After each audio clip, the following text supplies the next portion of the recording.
her husband and relatives could no longer dissuade her from her desire. She shaved her head, took the name of Ryonin, which means to realize clearly, and started on her pilgrimage. She came to the city of Edo and asked Tetsugyu to accept her as a disciple. At one glance, the master rejected her because she was too beautiful. Ryonin then went on to another master, Hakuo. Hakuo refused her for the same reason, saying that her beauty would only make trouble. Ryonin obtained a hot iron and placed it against her face. In a few moments, her beauty had vanished forever. Hakuo then accepted her as a disciple. In the service of my empress, I burned incense to perfume my exquisite clothes. Now, as a homeless mendicant, I burn my face to enter a Zen temple. When Ryonin was about to pass from this world, she wrote another poem. 66 times, these eyes beheld the changing scene of autumn. I have said enough about moonlight. Ask no more. Only listen to the voice of pines and cedars when no wind stirs.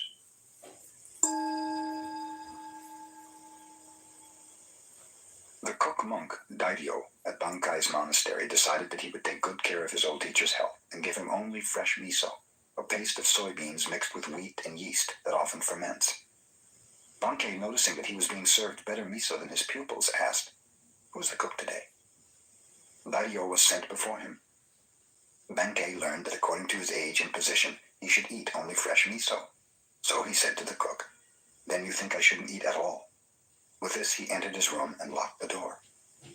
Dairyo, sitting outside the door, asked his teacher's pardon. Bankei would not answer. For 7 days, Dairyo sat outside and Bankei within. Finally, in desperation, an adherent called loudly to Bankei, "You may be all right, old teacher, but this young disciple here has to eat. He cannot go without food forever." At that, Bankei opened the door. He was smiling. He told Dairyo, "I insist on eating the same food as the least of my followers. When you become the teacher, I do not want you to forget this."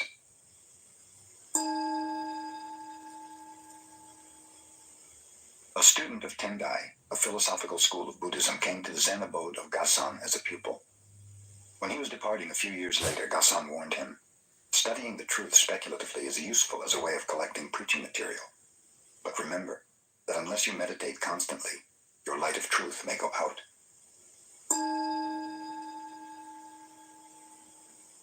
While Seisetsu was the master of Engaku in Kamakura, he required larger quarters, since those in which he was teaching were overcrowded.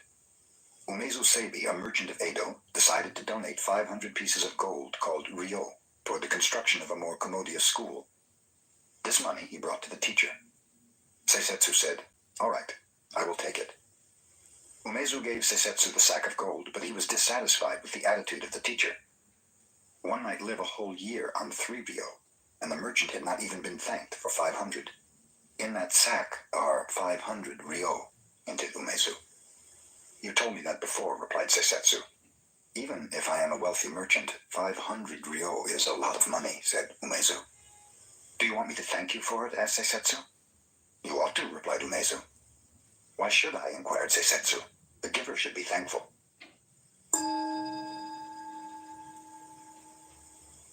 Taiko, a warrior who lived in Japan before the Tokugawa era, studied Chan-no-yu, tea etiquette, with Sen-no Rikyu, a teacher of that aesthetical expression of calmness and contentment. Taiko's attendant warrior, Keito, interpreted his superior's enthusiasm for tea etiquette as negligence of state affairs, so he decided to kill Sen-no Rikyu. He pretended to make a social call upon the tea master, and was invited to drink tea. The master, who was well skilled in his art, saw at a glance the warrior's intention, so he invited Keito to leave his sword outside before entering the room for the ceremony, explaining that Chan-no-yu represents peacefulness itself. Keito would not listen to this. "I am a warrior," he said. "I always have my sword with me. Chan-no-yu or no Chan-no-yu, I have my sword." "Very well. Bring your sword in and have some tea," consented Sen-no Rikyu. The kettle was boiling on the charcoal fire. Suddenly, Sen-no Rikyu tipped it over. Hissing steam arose, filling the room with smoke and ashes. The startled warrior ran outside. The tea master apologized. "It was my mistake. Come back in and have some tea. I have your sword here covered with ashes, and will clean it and give it to you." In this predicament, the warrior realized he could not very well kill the tea master, so he gave up the idea.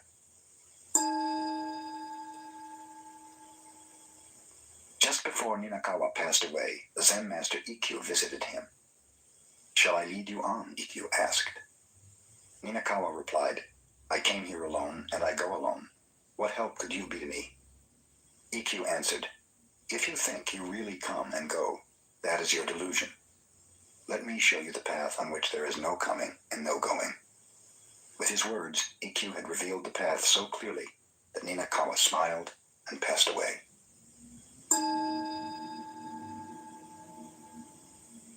A soldier named Nobushige came to Hakuin and asked, "Is there really a paradise and a hell?" "Who are you?" inquired Hakuin. "I am a samurai," the warrior replied. "You, a soldier?" exclaimed Hakuin. "What kind of ruler would have you as his guard? Your face looks like that of a beggar." Nobushige became so angry that he began to draw his sword, but Hakuin continued, "So you have a sword. Your weapon is probably much too dull to cut off my head." As Nobushige drew his sword, Hakuin remarked, "Here open the gates of hell." At these words, the samurai, perceiving the master's discipline, sheathed his sword and bowed. "Here open the gates of paradise," said Hakuin. A merchant bearing 50 rolls of cotton goods on his shoulders stopped to rest from the heat of the day beneath a shelter where a large stone Buddha was standing. There he fell asleep, and when he awoke, his goods had disappeared. He immediately reported the matter to the police. A judge named Ooka opened court to investigate. "That stone Buddha must have stolen the goods," concluded the judge. "He is supposed to care for the welfare of the people, but he has failed to perform his holy duty. Arrest him." The police arrested the stone Buddha and carried it into court. A noisy crowd followed the statue, curious to learn what kind of sentence the judge was about to impose. When Ooka appeared on the bench, he rebuked the boisterous audience. "What right have you people to appear before the court laughing and joking in this manner? You are in contempt of court and subject to a fine and imprisonment." The people hastened to apologize. "I shall have to impose a fine on you," said the judge, "but I will remit it, provided each one of you brings 1 roll of cotton goods to the courts within 3 days. Anyone failing to do this will be arrested." One of the rolls of cloth which the people brought was quickly recognized by the merchant as his own, and thus the thief was easily discovered. The merchant recovered his goods, and the cotton rolls were returned to the people.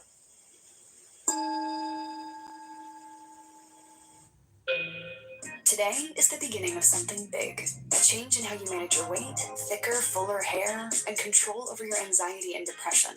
It starts with small steps. A tap at forhers.com, a new part of your routine, a little moment for you. Coming together to make big changes. Through Hers, you can get access to personalized treatment plans for weight loss, hair loss, anxiety, and more.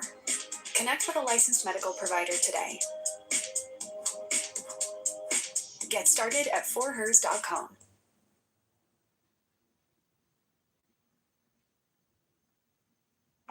Introducing Domino's new Parmesan Stuffed Crust Pizza. If you love our buttery tasting pan pizza, just imagine it's stuffed with melty cheese and finished with garlic seasoning and real Parmesan. Carry out any one-topping Parmesan Stuffed Crust Pizza for $9.99 each from Domino's.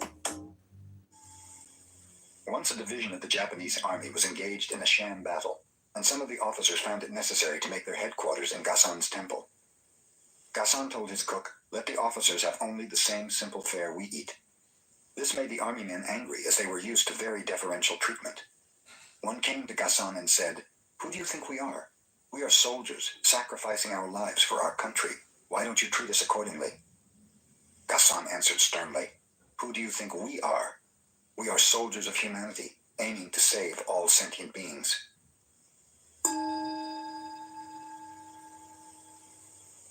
Zenkai, the son of a samurai, journeyed to Edo and there became the retainer of a high official. He fell in love with the official's wife and was discovered. In self-defense, he slew the official, then he ran away with the wife. Both of them later became thieves, but the woman was so greedy that Zenkai grew disgusted. Finally, leaving her, he journeyed far away to the province of Buzen, where he became a wandering mendicant. To atone for his past, Zenkai resolved to accomplish some good deed in his lifetime. Knowing of a dangerous road over a cliff that had caused the death and injury of many persons, he resolved to cut a tunnel through the mountain there. Begging food in the daytime, Zenkai worked at night digging his tunnel. When 30 years had gone by, the tunnel was 2,280 feet long, 20 feet high, and 30 feet wide. 2 years before the work was completed, the son of the official he had slain, who was a skillful swordsman, found Zenkai out and came to kill him in revenge. "I will give you my life willingly," said Zenkai. "Only let me finish this work. On the day it is completed, then you may kill me." So the son awaited the day. Several months passed and Zenkai kept on digging. The son grew tired of doing nothing and began to help with the digging. After he had helped for more than a year, he came to admire Zenkai's strong will and character. At last, the tunnel was completed, and the people could use it to travel in safety. "Now cut off my head," said Zenkai. "My work is done." "How can I cut off my own teacher's head?" asked the younger man, with tears in his eyes.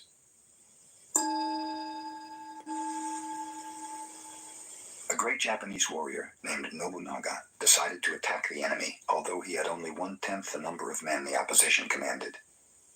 He knew that he would win, but his soldiers were in doubt. On the way, he stopped at a Shinto shrine and told his men, "After I visit the shrine, I will toss a coin. If heads comes, we will win. If tails, we will lose. Destiny holds us in her hand." Nobunaga entered the shrine and offered a silent prayer. He came forth and tossed a coin. Heads appeared. His soldiers were so eager to fight that they won their battle easily. "No one can change the hand of destiny," his attendant told him after the battle. "Indeed not," said Nobunaga, showing a coin which had been doubled, with heads facing either way. Gasan instructed his adherents one day, "Those who speak against killing, and who desire to spare the lives of all conscious beings, are right. It is good to protect even animals and insects. But what about those persons who kill time? What about those who are destroying wealth and those who destroy political economy? We should not overlook them. Furthermore, what of the one who preaches without enlightenment? He is killing Buddhism."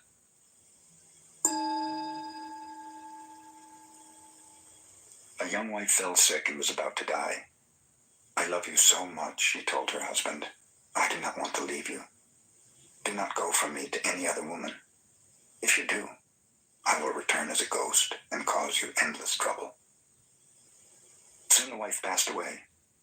The husband respected her last wish for the first 3 months, but then he met another woman and fell in love with her. They became engaged to be married. Immediately after the engagement, a ghost appeared every night to the man, blaming him for not keeping his promise. The ghost was clever, too. She told him exactly what had transpired between himself and his new sweetheart. Whenever he gave his fiancée a present, the ghost would describe it in detail. She would even repeat conversations, and it so annoyed the man that he could not sleep. Someone advised him to take his problem to a Zen master who lived close to the village. At length, in despair, the poor man went to him for help. "Your former wife became a ghost and knows everything you do," commented the master.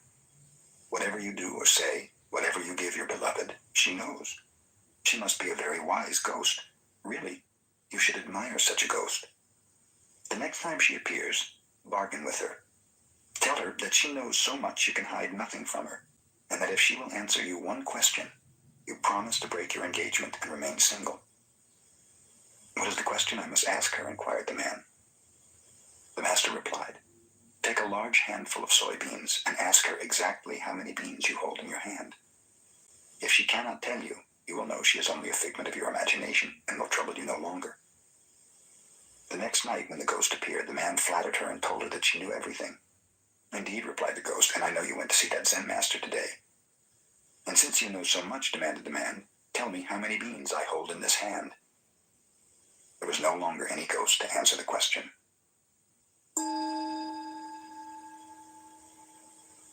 Yamaoka Teshu was a tutor of the emperor. He was also a master of fencing and a profound student of Zen. His home was the abode of vagabonds. He had but one suit of clothes, for they kept him always poor. The emperor, observing how worn his garments were, gave Yamaoka some money to buy new ones. The next time Yamaoka appeared, he wore the same old outfit. "What became of the new clothes, Yamaoka?" asked the emperor. "I provided clothes for the children